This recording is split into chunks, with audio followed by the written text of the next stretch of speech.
आदर आदाब नमस्कार, स्वागत है आपका WCG न्यूज़ में।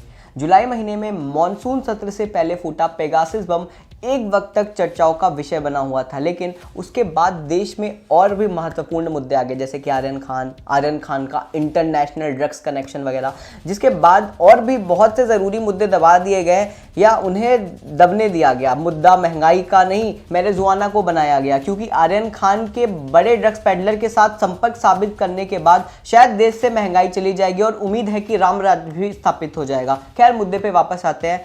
हाँ, थोड़ा पेगासस कांड दोबारा से आपको रिवाइंड करवा देते हैं कि आखिर पेगासस विवाद था क्या।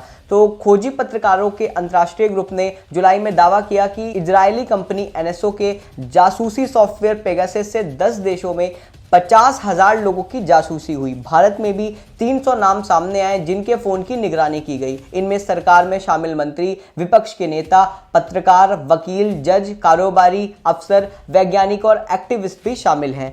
आगे बढ़े उससे पहले आपको बता दें कि पेगासस जासूसी मामले के लिए सुप्रीम कोर्ट ने भी कमेटी का गठन बुधवार को कर दिया है। इजरायली स्पाईवेयर पेगासस के जरिए जासूसी के मामले में कांग्रेस सांसद राहुल गांधी ने एक बार फिर केंद्र सरकार पर हमला बोला। राहुल गांधी ने सुप्रीम कोर्ट के फैसले के बाद बुधवार शाम प्रेस कॉन्फ्रेंस की और पीएम मोदी और गृह मंत्री शाह को निशाने पर लिया।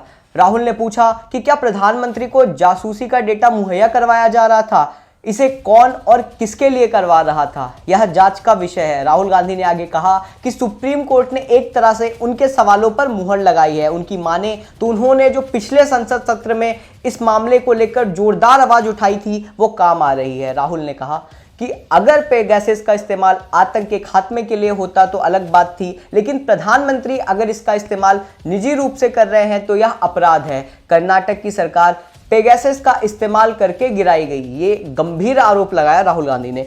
उन्होंने आगे कहा कि सरकार जासूसी के जरिए लोकतंत्र और देश की सुरक्षा पर हमला कर रही है। सरकार से सवाल करने पर वह राष्ट्रीय सुरक्षा का हवाला देकर छिपने का प्रयास करती है। क्या यह राष्ट्रीय सुरक्षा है? राहुल गांधी के मुताबिक गृह मंत्रालय को इसकी पूरी जानकारी थी। उन्होंने कहा कि हमने संसद सत्र के दौरान 3 सवाल पूछे थे। पहला, कि पेगासस को किसने खरीदा?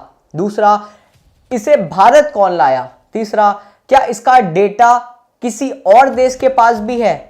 राहुल ने आगे कहा कि पूरे मामले में केंद्र सरकार लोगों को धोखा दे रही है। गृह मंत्रालय को इसकी जानकारी पहले से थी, लेकिन सरकार कुछ भी बताना नहीं चाहती। इससे पहले राहुल जासूसी मामले में गृह मंत्री अमित शाह का इस्तीफा भी मांग चुके हैं। इससे पहले 27 अक्टूबर की सुबह ही सुप्रीम कोर्ट में पेगासस मामले की सुनवाई हुई, जिसमें कोर्ट ने कहा कि अगर नियमों के विरुद्ध जासूसी हुई है तो कोर्ट मूक दर्शक बनकर नहीं बैठ सकती। यह निजता और अभिव्यक्ति जैसे मौलिक अधिकारों का हनन है। अदालत ने जांच के लिए 3 लोगों की एक्सपर्ट कमेटी का भी गठन किया है, जो सुप्रीम कोर्ट के रिटायर्ड जस्टिस RV रविंद्रन की अध्यक्षता में काम करेगी। जांच कमेटी में पूर्व IPS अफसर आलोक जोशी और international organisation of standardisation sub committee के चेयरमैन डॉक्टर संदीप ओबरॉय भी शामिल किए गए हैं।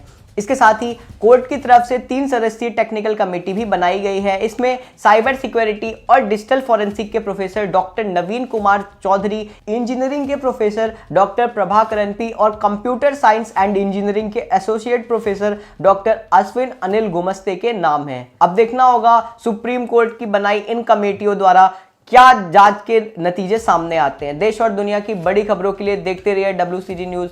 शुक्रिया।